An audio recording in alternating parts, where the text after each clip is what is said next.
फिजूल खर्ची की भी एक लिमिट होती है, और वो भी कपड़ों पर। ये तो बहुत ही ज़्यादा करते हैं ये। डब्बा के नए व्लॉग के ऊपर बात करेंगे, बने रहिए हमारे साथ में। आज की चर्चा में आपका स्वागत है।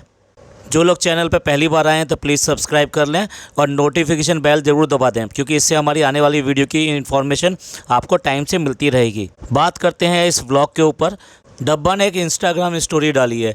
उस स्टोरी के अंदर उसने दिखाया है कि एक कुर्ता आया है जो कि काफ़ी प्रीमियम है और बहुत ही अच्छी क्वालिटी का है। ये सेट स्पेशली जो है ना फ़नी के लिए आया है, और वो बता भी रही है इंस्टाग्राम स्टोरी में कि वो 4000 रुपीज़ का है, और उनके पास में इससे कम रेंज के भी कुर्ते हैं। वो कुर्ता बहुत ही अट्रैक्टिव कलर का है, उसके ऊपर एम्ब्रॉयडरी बहुत अच्छी है।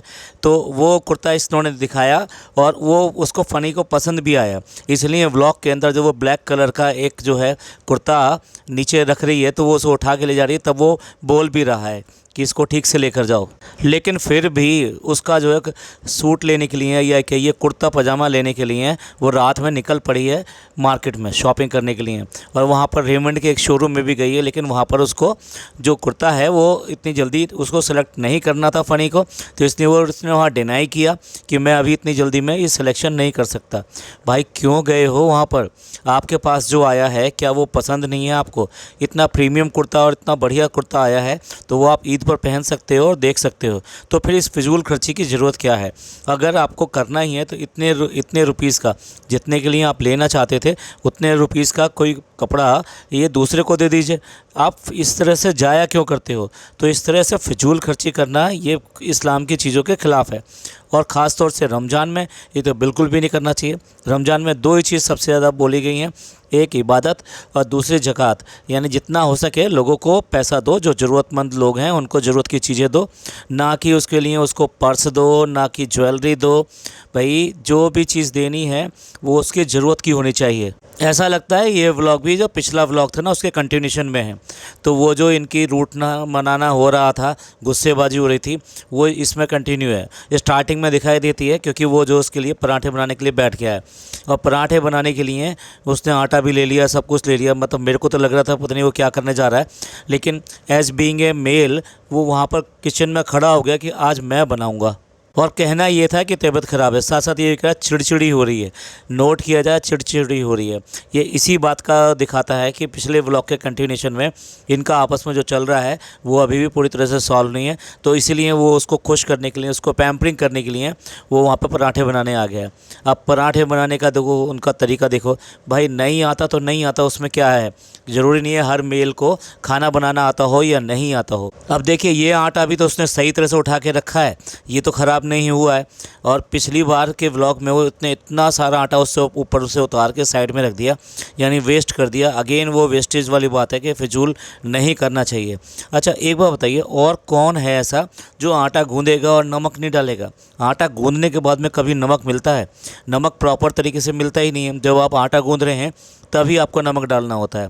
तो अब ये तो पराठे के लिए वैसे भी बनाया गया आटा है, तो ऐसे में नमक ये कि भी मैं लाओ मैं नमक डाल देती हूँ, लाओ मैं नमक डाल देती हूँ, ये तरीका ही गलत है मैडम पहले आपका।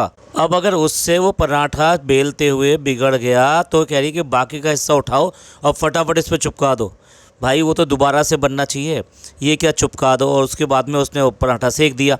जो पराठा सेक दिया जहाँ पे ये चिपका दिया जाता है, ये वही हिस्सा होता है कि जहाँ जो ज़्यादा मोटा हो गया तो वो बिल्कुल भी सिकेगा नहीं, इसी के कच्चे रहने के चांसेस होते हैं। अब अपना कमरा साफ़ करने के लिए गिज़ा को बुलाया है, और उसने कमरा भी क्या साफ़ किया, उसने सारे के सारे जो गंदे कपड़े और वो सब ऐसे फैले पड़े थे ना वो नीचे छुपा दिए, यानी कि नीचे डाल दिए, साफ़ दिखाई दे रहे हैं वो नीचे पड़े हुए।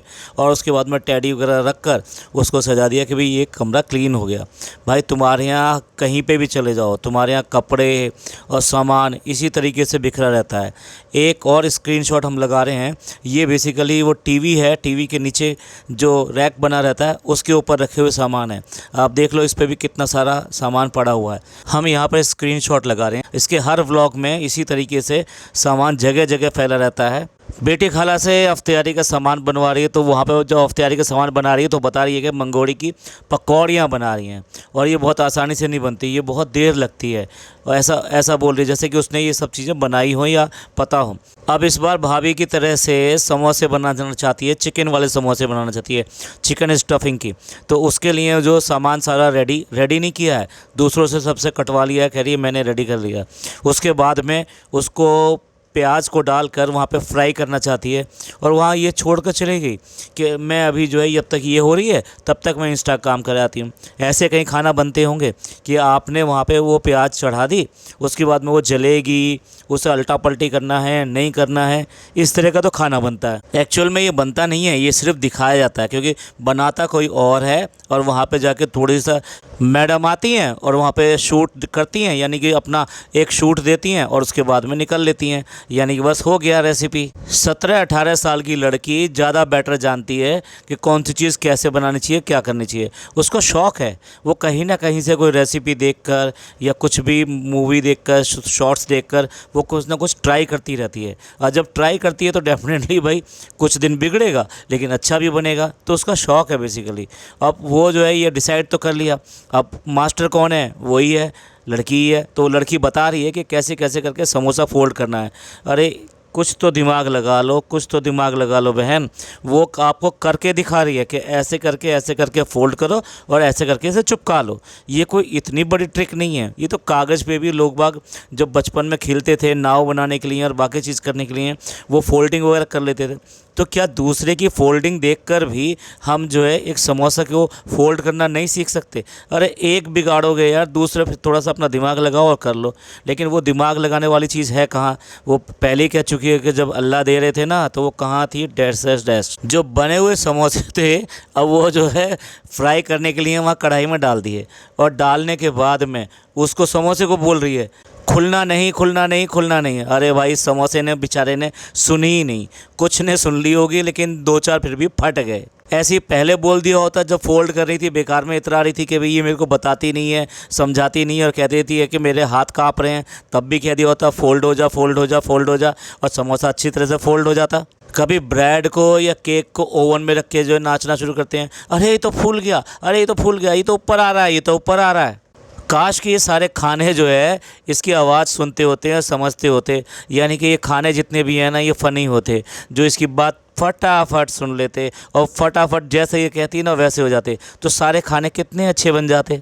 भतीजे के लिए गडूला मंगाया है। गडूला यानी कि वो 3 पैर वाला होता है बेसिकली, उसको बच्चा जो है उसको पकड़ कर जो चलना सीखता है। जब बच्चा खड़ा होना शुरू कर देता है ना तब इस गडूले की ज़रूरत पड़ती है, उसको पकड़ते हैं और वो थोड़ा सा एक कदम भी आगे चलता है तो वो गडूला पहियों के सहारे थोड़ा आगे चलता है। इस तरह से बच्चा धीरे धीरे करके वहाँ पर पैर रखना सीखता है या फिर चलना सीखता है और इससे गिरने से थोड़ा सा बच जाता है। पर इससे जो है जो फर्स्ट स्टेप होता है ना, इससे पहले वाला जो होता है वो वॉकर होता है, जो कि ये अपने घर में लेकर आए थे।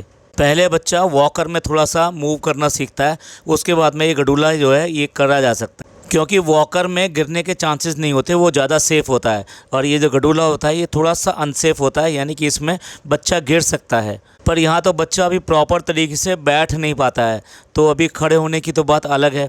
जब वो खड़ा होना शुरू कर देगा तब इन सब चीज़ों की ज़रूरत पड़ेगी और वो जो गडूला है तभी वो काम में आ सकेगा, और उससे भी पहले वॉकर में उसको चलाना पड़ेगा। अब वो जो है गडूला जो वो मंगवाया है अपने भतीजे के लिए मंगवाया है, बहुत ही अच्छी बात है, बहुत ही प्यार है, बहुत अच्छा है, क्योंकि बुआ का तो भतीजे से बहुत ज़्यादा प्यार होता है। तो उसने उसके लिए एक अच्छा सा गडूला मंगवाया और मैडम को दिखा कर मंगवाया था, और फिर वो मैडम को दिखाया भी कि ये हमने ऐसे करके मंगवा लिया है।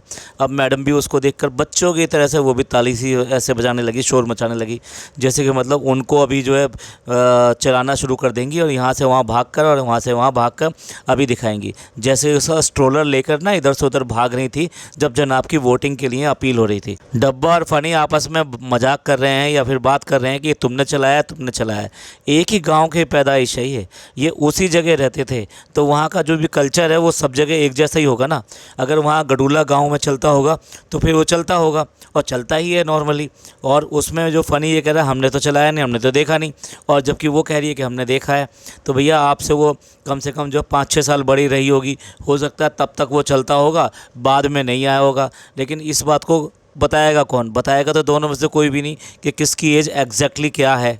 यहाँ तो छोटा बढ़ने की एक तरह से होड़ सी लगी रहती है कि मैं तुमसे छोटा और मैं तुमसे छोटा। सभी लोग वहाँ पर आ गए इफ्तार के लिए, लेकिन आज जो इस इफ्तार में पापा ने ज्वाइन नहीं किया है। क्यों ज्वाइन नहीं किया है पता नहीं, उनकी तबीयत ख़राब है या क्या चीज़ है, उन्होंने ज्वाइन नहीं किया है। और ना ही वो बच्चे को लेकर आए। बच्चा बता रहे हैं कि सो रहा था। रिज़ा के फंक्शन के लिए वो उसको ड्रेस दिलाने के लिए गई है, तो वो चाहती है कि वो साड़ी ले। अब वहाँ साड़ी ले तो वो एक नॉर्मल साड़ी पसंद करना चाहती है, लेकिन उससे कह रही है कि वो नेट वाली साड़ी ले। नॉर्मली जो है नेट वाली साड़ी मतलब इस तरह से पसंद नहीं की जाती कि भाई उसमें थोड़ा सा जो आपके बाजू ये सब चीज़ें हैं ना, ये सब दिखाई देते हैं। जबकि साड़ी अगर वो वैसी होती है तो उसमें ऐसा कुछ नहीं दिखाई देता। तो ये उसको ये कह रही है कि तेज़ बनो, तेज़ बनना चाहिए। और तेज़ बनने का मतलब ये थोड़ा ना कि आप इस तरह के कपड़े पहनेंगे तो उसी से तेज़ होंगे। वो उसकी अपनी पसंद है, इस बात से कोई तेज़ नहीं बना जाता। अगर तेज़ बनने का मतलब ये है तो उसको वेस्टर्न आउटफिट दिलवाना चाहिए था ना, कि भाई जो शॉर्ट वेस्टर्न आउटफिट होता है क्योंकि ये पहन लो तो तुम ज़्यादा तेज़ बन जाओगे। उसको तेज़ बनाना है तो अलग तरीके से तेज़ बनाओ, उसको नॉलेज के बेस पर बनाओ उसको। भाई लगता है पड़ोसी लोग जो ना बहुत ज़्यादा कमेंट कर रहे हैं कि आप बड़ी खूबसूरत दिखाई देती हो, बड़ा आपका मेकअप अच्छा होता है, बहुत अच्छा मेकअप आप करती हो।